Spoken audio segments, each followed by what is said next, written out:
To illegal foreigners in SA, please don't listen to our government, ne? Don't listen to those people. They are staying in high walls. VIP protection, bodyguards, helicopter, blue light, Eye of Africa, Waterfall, Hydropark, Hyde Park, Sentin, Rosebank, Melrose, ne? Bona ba safe la behlala khona. They are safe. CCTV camera, alarm, panic button, ne? Bona ba safe la behlala khona, ne? So, it is you who's going to face an angry community. You're staying in Alex. People, they know that you're from Mozambique, you don't have papers, you are a welder, da. So, the government is not going to send an SAPS who's going to stand by the gate 24/7. It is you who's going to face the mob.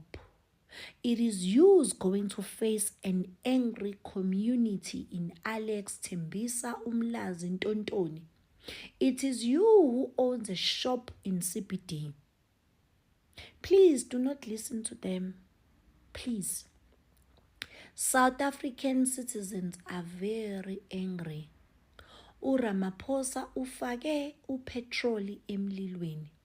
For him to spend 600 million to protect illegal foreigners, wenze izinto zaba worse. Yazi maybe bengafanele leso statement siphume, bekufanele kubonakale ngamaphoyisa nje segcwele umgwaqo.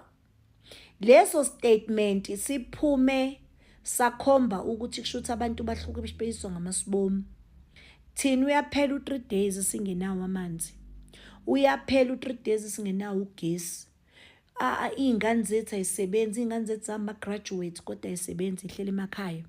Uma siya esibhedlela thina kuthiwa odokotela bayashoda. Kuthiwa odokotela bayashoda. Kodwa kuno 600 million okhishwayo ukuze kuprotect ama illegal foreigners. Niyabona ukuthi ugovernment wethu uyena ofake usawoti esilondeni. Ekubeni sisaxakwe imadlanga ukuthi we are paying tax every month. Kunabantu abavele badle nje u300 million i-tax yethu.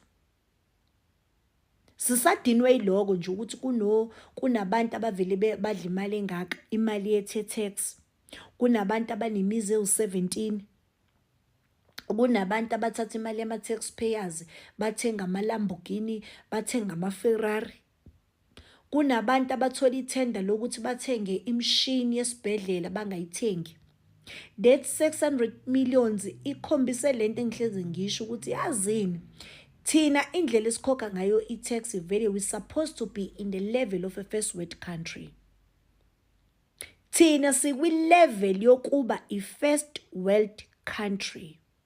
But akhambi kanjalo. Akunjalo. Ngoba abantu badla imali, imali zo-upgrade ikole, zokulungisa imigwaqo. Uyazi ukuthi kuneyindawo in KZN ema-farm abasahamba umgwaqweni wobhuqu. Mase kuthiwa 40 years of ANC Ntontoni, 40 years ye-freedom, 40 years ye-Ntontoni, 40 years ye-democracy, 40 years yakagogo. Kodwa emakhaya kunemizi engenayo i-running water. Running water, cabanga into ebaluleke kangaka. Running water, there is no running water, there is no electricity, there is no tie road, but there is 600 million wokuthi kuprotectwe ama illegal foreigners. South African citizens are very angry, and the frustration yabo bazoyikhiphela kunina nkosi yami. Uma kuthiwe ngomhla ka-30, umhla ka-30 kusasa, wena uhlala eThembisa wena. Kuzovele kuvuka omakhelwane bakho nje bavuka nje bomvu bangqongqisa umjondolo wakho uzothini? Uzobe kuphi uRamaphosa? Uzobe ngekho. We don't want to hear stories ukuthi ubani ushisiwe ngoba nakho ungayena walana. Yabo njengoba isiqalile lento. Yabo nje bisiqalile kwathiwa hambani. Guys, do yourself a favor. Uhambe ngempela mngani wami. When it's time for you to come back nizobuya, I will stand up for you. Guys, ngiyaphakamisa isandla. I will stand up for you. Uma izinto sezi-right, I will stand up for you guys. Nizobuya. Nizobuya. Vele kunemsebenzi thina singeke siyenze. It is reserved for foreigners. Thina ngeke siyenze leyo msebenzi. Thina we need mining. Thina sidinga imisebenzi nama-payslip. Uyayizwa lento engishoyo? Sizonibiza sithi wozani. We want to deal with our government manje. Siklina i-country, sisusa i-corruption. Izolo bengine-video Nigerian lithi they don't want to go home because there's tribalism and corruption. Ne? Okay, tribalism, that has nothing to do with the government. But corruption, it's something abangayifighta bona. It's something abangayifighta bona. Bayilwe, bahlangane, baxoshe ugovernment, bafele baxoshe upresident, baxoshe upresident loyo ahambe ukuze bona baphile kahle. Kanti icabinet yabi nabantu abangakanani? Bona bama-citizens banabantu abangakanani?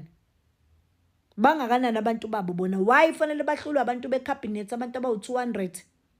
Akwazi ukuthi ngaba njalo. They just don't want to fix their country. Angibazi ukuthi basabani. Basabani. And thina, if we don't fix this country, we're going to end up going door to door. Nathi go Europe, senzeni. Guys, asinxoshi, especially to our neighboring countries. Guys, you are our neighbors. Ne? You've helped us during apartheid. Right. Asinxoshi, it's us who are supposed to help you. But at this point, we are also having a crisis. Just give us time to deal with our government. Let us change things. Then in Izubuya, eventually we need you. It is you who are buying amaphathe imoto. Somehow there's a relationship. Kodwa sinikezeni isikhathi to fix the country. If usingayifix manje, nathi sohambe sinqonqoza ko-Italy sifuna ukuba wonini nama-degree. Nani lento niyibonile isaqala kuma-countries enu niyayiyeka yaze ya-escalator. Ya-escalator naze nafika kwi-point ukuthi sekufanele nihambe ningqongqoza-ke manje ko-South Africa niyaxoshwa. Hey, yimbi lento eyenzakalayo. Akekho nje umuntu odeserve lento eyenzela kunina vele ukuthiwa usuyaxoshwa-ke manje usutotazela neyipontshi uphuma uyangena amadada akho uzele ney'ngane amadada yakulandela nilambile niyaphakela oBrianna Masulumane. Guys, ayekho umuntu odeserve lento eyenzakalayo. But-ke sizothini? Sizothini? Ayikho into soyisho. I-MK yaChris Hani yasebenza kanzima ukuze thina siphile kahle. Salahlekelwa obhuti bethu nomalume bethu. Niya-understand? Vele during apartheid abanye babeyingayingena abanye babeyingena. Yayizwa leyo nto. Mina mangase ungithatha uyongibeka kwi-podcast uthi angikhulume nge-MK yaChris Hani. Ngingakukhuluma nge-MK yaChris Hani angazi kuze kube yinini.